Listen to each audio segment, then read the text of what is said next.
अस्सलामुअलैकुम वरहमतुल्लाहि वबरकातुहू। औज़ु बिल्लाहि समीउल अलीम मिनश शैतानिर रजीम मिन हमज़िही व नफ़्ख़िही व नफ़्सी।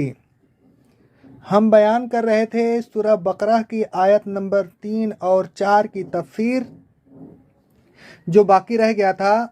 अल्लाह रब्बुल आलमीन फरमाता है सूरह मरियम की आयत नंबर 60 और 61 में, मगर जो तौबा करे, ईमान ले आए और अमल सालेह करे तो ऐसे लोग जन्नत में दाखिल होंगे और उन पर कोई जुल्म नहीं होगा। यानी वह ऐसे बागों में दाखिल होंगे जो दायमी हैं, जिनका रहमान ने अपने बंदों से ऐसी हालत में कि उन्होंने उन बातों को देखा नहीं है वादा किया है, बेशक उसका वादा पूरा होकर रहेगा। मंदरजा बाला आयतों में अल्लाह ताला ने बगैर देखे ईमान लाने और बगैर देखे अल्लाह ताला से डरने पर जोर दिया है। दुनिया में भी बहुत सी चीज़ों पर बगैर देखे यकीन करना पड़ता है। मसलन ऐसे शहरों के वजूद पर हम यकीन रखते हैं जिनको हमने देखा नहीं, देखने वालों ने हमें बताया और हमने मान लिया। अदालतों में शहादत को मान लेना भी इसी ज़मन में आता है। बाज़ ऐसी चीज़ों पर हम यकीन करते हैं जिनके बताने वालों ने खुद भी उन चीज़ों को नहीं देखा। मसलन एटम, जिसको आज तक किसी ने नहीं देखा, फिर हम उसके वजूद पर यकीन रखते हैं। जब लोगों के बताने से हम ऐसी चीज़ों के वजूद पर यकीन कर लेते हैं जो खुद बताने वाले ने नहीं देखी, तो फिर ऐसे रसूल सल्लल्लाहु अलैहि वसल्लम की बातों पर हम ईमान बिल गैब कैसे न लाएं, जिसको अल्लाह ताला की तरफ से हकीकी व यकीनी इल्म अता हुआ हो, वो जो बहुत सी चीज़ों को वो खुद देख कर भी देख चुका हुआ रसूल सल्लल्लाहु अलैहि वसल्लम पर ईमान लाना पूरे दीन की बुनियाद है। रसूल सल्लल्लाहु अलैहि वसल्लम पर ईमान लाते ही फिर उसकी तमाम बातों पर ईमान लाना पड़ता है। रसूल सल्लल्लाहु अलैहि वसल्लम पर ईमान लाना उस बात का मतगाजी होता है कि उसकी हर बात पर ईमान लाया जाए, उसको सही समझा जाए और उसकी किसी बात को गलत न समझा जाए। अगर रसूल सल्लल्लाहु अलैहि वसल्लम पर ईमान लाने के बावजूद किसी एक बात में भी उसकी तकज़ीब करें तो यह ईमान नहीं, कुफ्र सरी है। ऐसे आदमी का ईमान बिल रसूल का दावा सही नहीं बल्कि बातिल है, फरेब है। अल्लाह ताला से डरने वालों की दूसरी निशानी नमाज कायम करना। नमाज कायम करने से मुराद यह है कि नमाज को दायमी तौर पर अदा करता रहे। अल्लाह रब्बुल आलमीन का इरशाद रब्बानी है सूरह मुआरिज के आयत नंबर 19 से लेकर के 23 तक, बेशक इंसान बहुत कम हुसूल पैदा किया गया है, जब उसे तकलीफ पहुंचती है तो फौरन घबरा जाता है और जब उसे कोई भलाई पहुंचती है तो बखीलीपन बन जाता है। मगर हाँ, नमाजी ऐसे नहीं होते, यानी वह लोग जो हमेशा बिला नागा नमाज अदा करते हैं। आगे अल्लाह रब्बुल आलमीन का फरमान है सूरह मारिज की आयत नंबर 34 में, नमाजी वह है जो हर नमाज की एक के बाद देगरे से हिफाजत करते हैं। आयत मंदरजा बाला से साबित हुआ कि नमाजी वह है जो हमेशा बिला नागा नमाज अदा करे। जो शख्स बिला नागा नमाज अदा नहीं करता वह नमाजी शुमार नहीं होता। नमाज और नमाज के औकात दारकान से व अरकान से गफलत बरतने वाला अभी नमाजी नहीं कहा जा सकता। अल्लाह रब्बुल आलमीन फरमाता है सूरह अरअयतल्लज़ी की आयत नंबर 4 और 5 में, ऐसे नमाजियों की खराबी है जो अपनी नमाजों से गाफिल रहते हैं।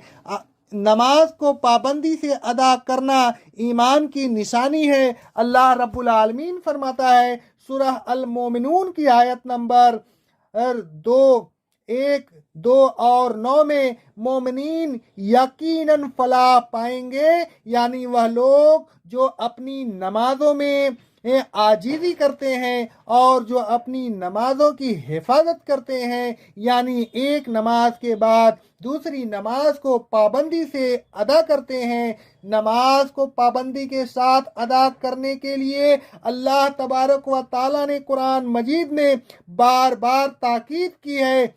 अल्लाह ताला फरमाता है सूरह बकरा की आयत नंबर 238 में, नमाज की हिफाजत करो। आगे अल्लाह रब्बुल आलमीन फरमाता है सूरह नूर की आयत नंबर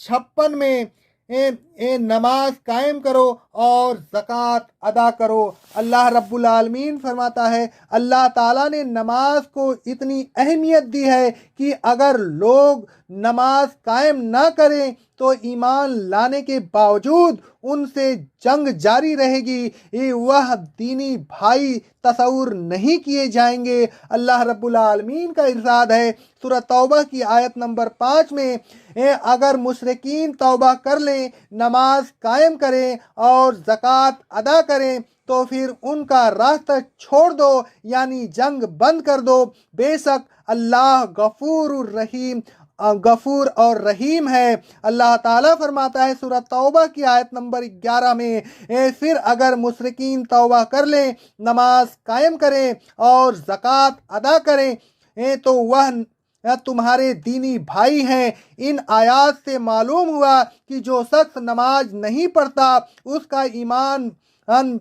ईमान काबिल कबूल नहीं होगा, न उससे जंग बंद की जाएगी और न वह दीनी भाई कहलाएगा। यही मजमून एक हदीस में भी आया है।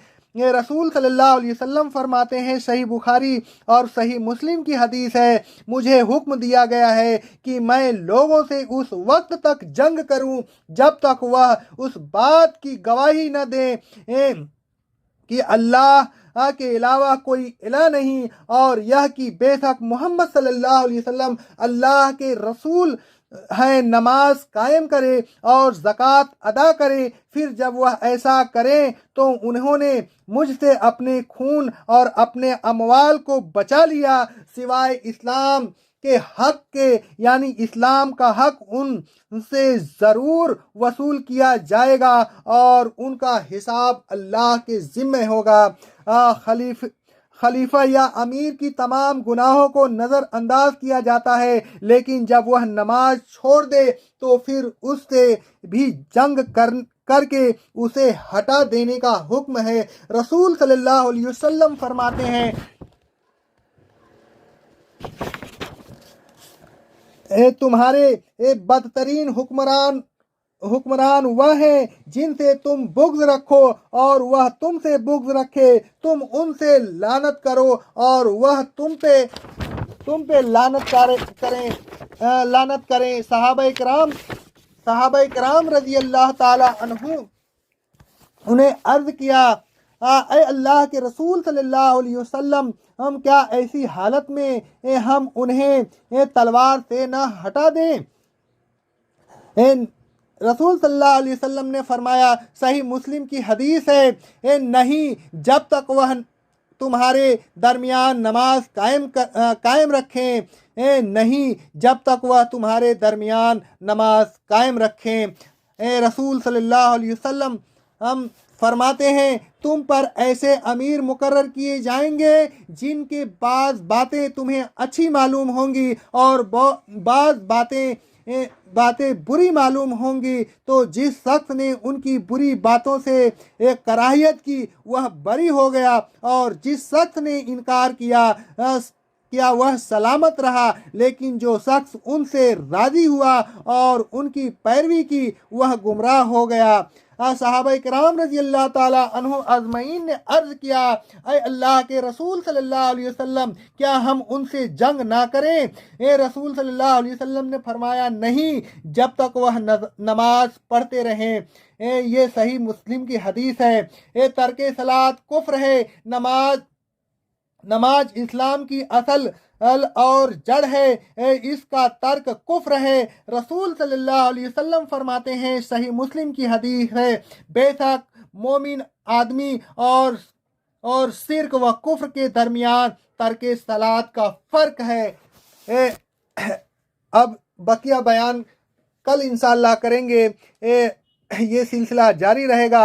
अल्लाह ताला हमको अपने हर अहकाम पे अमल करने की तौफीक अता फरमाए और हमारे गुनाहों को माफ़ कर दे और हमें सीधा रास्ता पे चलने की तौफीक अता फरमाए। अक़ौलु क़ौली हाज़ा अस्तग़फ़िरुल्लाह अस्तग़फ़िरुल्लाह अस्तग़फ़िरुल्लाह।